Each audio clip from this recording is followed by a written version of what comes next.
What's up, everybody? How you doing? Welcome back to Horror Hangout. I got a quick video for you. I just went and saw the new David Cronenberg movie, Crimes of the Future. Went and saw it with a couple of buddies of mine, and I've been thinking about it, and I wanted to come and talk about the movie for a minute. I'll be as vague as possible. I won't spoil anything that you haven't seen in a trailer. And this is a weird one, man. So I was hype on it because Cronenberg's dope. I like body horror stuff, but I am not 100% Cronenberg fan. I like a lot of it. I dislike some of it. It's one of those directors that I can't just 100% go in on based on the fact that I don't do the pretentious stuff as often. So this one has Kristen Stewart and Vigo Mortensen as the two main stars. It's about a time where people are able to do these weird surgeries on each other and do body modifications to an extreme degree, and it's sensual and sexual, and it's a turn on for them. Um, the movie was. I haven't watched any other reviews on it. I haven't read any reviews on it, but I heard from my buddy that it wasn't getting good reviews. I'm a little surprised by that because while I like I said, I don't do the pretentious stuff, and this is a very pretentious movie in my opinion. I do feel, though, me and Josh talked about it, that some of it is done uh, satirically. I think that some of this is thumbing its nose at how silly uh, the art world can be, how silly, people in masks can be. But it was shot beautifully. It was a slow burn movie. The acting was superb. The dialogue was pretty great. The only drawback, it had two drawbacks to me. It had the fact that it was extremely pretentious. I don't really care for that as much as some people might. And I'm not using pretentious as a slander or a bad thing. It's just a descriptive word for me right now. Artsy, that kind of stuff. I would like it to have been a little more gory and violent based on Cronenberg's past. But I think this one had a different. It was setting something different up. It didn't want that. It had a different motive, if you will. Uh, this is a tough one. I do plan on watching it at least one more time to get a really good feel for this one. This is just my initial reaction on the movie. Uh, like I said, the camera work was spectacular. The acting was wonderful. The acting was top notch. The story was pretty interesting. I think the story was really good. There was a character in the movie named Brecken, and every time I said this person's name, I thought about my son because his name is Bricken, and it kind of threw me off. That I think that really did affect me quite a bit, and if you watch the movie, you'll know why.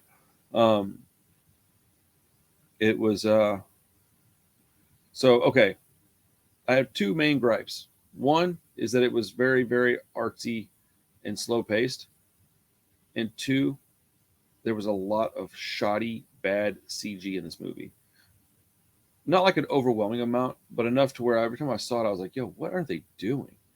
So I don't know how that might affect your opinion of the movie. I could deal with it. I'm going to watch the movie again, and I imagine I'm kind of interested to see it in 4K on my TV because my TV is a better picture than the theater. It's just not as big. I think it's going to look pretty bad on 4K. That's my speculation. But the movie overall was satisfying. I enjoyed it, not a lot, but I did enjoy watching it. I want to watch it again. Kristen Stewart is magnificent in this movie, and Vigo Mortensen is magnificent in this movie. Those two people can carry an entire film by themselves. Kristen Stewart doesn't get enough credit. Vigo Mortensen is that dude's a bad MFer, man. That guy's awesome, but Kristen Stewart needs to get a little more credit. She's good, man. She's really, really good. I'm trying to be vague as I can. I don't want to ruin it. I'm just kind of telling you my thoughts on the movie. It was very pretty, very well shot. The color palette was a little more on the dark. Everything was, dark browns and blacks, and everything was in the shadow. Everything was at night. Viggo Mortensen. The props were really good. The practical effects were awesome. The idea behind the story is great. I think I like it more than I'm willing to admit, if that makes any sense. It's going to take some time for me to stew over this one a little bit. It's a slow burn movie, and I feel like that's how I'm gonna have to slow cook myself for it. My initial response, my initial grade for the movie is probably going to hover around an 8. Um, I think eight's pretty good, but I was hoping it was going to get a 9 or 9.5.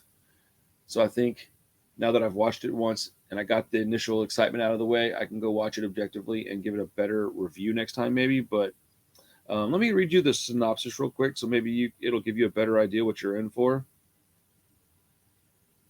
Because, like I said, the movie is okay. Look, as the human species adapts to a synthetic environment, the body undergoes new transformations and mutations. Accompanied by his partner, celebrity performance artist Sal Tenser showcases the metamorphosis of his organs. Meanwhile, a mysterious group tries to use Saul's notoriety to shed light on the next phase of human evolution. That's pretty accurate. That's a better explanation than I could have come up with off the top of my head. But like I said, the story was awesome. The execution is where I started to have some issues. But that doesn't mean this won't grow on me, because I feel like it might. Like Videodrome was one that when I first watched it a long time ago, I didn't really care for it much. And then I watched it again with my buddies like a couple of years back, and I was like, eh. And then I watched it again fairly recently and was like, never mind, this movie's awesome. I just didn't get it the first couple of times or whatever. David Cronenberg is an interesting, weird character, and he's going to give you weird shit, weird stuff to think about.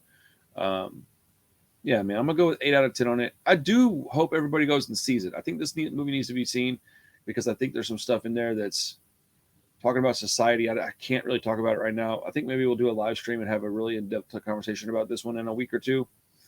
But I think everybody should go see it and go watch this one, support it. We definitely need more people taking risks like this. But I do think that this one probably won't touch my top 10 list for the year.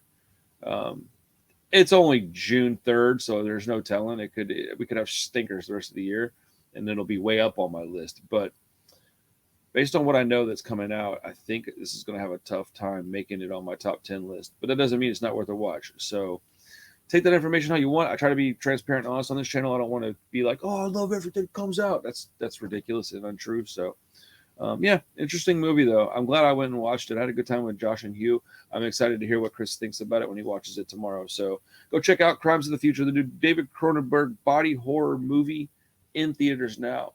Please, if you like this content, you like this channel, show me some love, man. Hit that subscribe button, notification bell. If you're interested in art, I just started a new art channel called Make Art Life. If you're interested in that, go check it out, man. There's a link in the description, man. I love you guys. I hope you have a great weekend.